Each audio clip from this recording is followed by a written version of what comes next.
running out of time a little bit. I'm getting a little bit carried away, but we'll finish it off. And here is the second one. That's a prototype joint. So, yeah, don't know how that will work out, but we've also got one on here. And then I actually 3D printed this coupler. See, it's got some dust on it. 3D printed the coupler to slip onto the shaft, to center the shaft. Little skateboard bearing, brand new, that I pushed into the shaft, and don't know if we'll be able to do that one-handed. Still got some good compression, still spins nicely. Down here, it's rubber mounted, so it can vibrate a little bit. And yeah, that's it. Got a few little odd bits and pieces there that I'm still looking to use. But yeah, so far it's good. The hull is made from MDF, which people are going to say MDF absorbs water. 100% true it does, but I'm going to fiberglass it, skin it with the fiberglass resin and the fiberglass matting.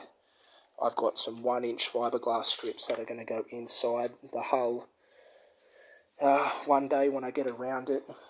So, yeah. Focus.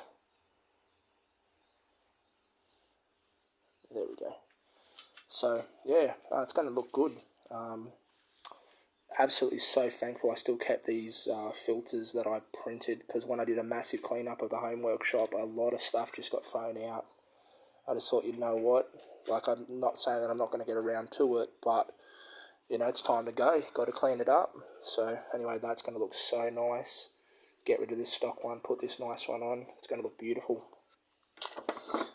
Already got all the servos, all the transmitters, everything's there. It's just finding time and kind of getting into the project. I've got so much that I've got going on. I've got that. I've got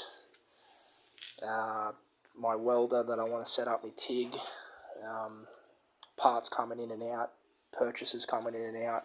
Juggling work, which I'm going back. This here, that's another new addition that we're trying to get set up. Just all them little containers.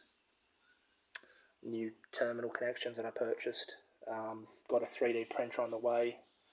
So, yeah.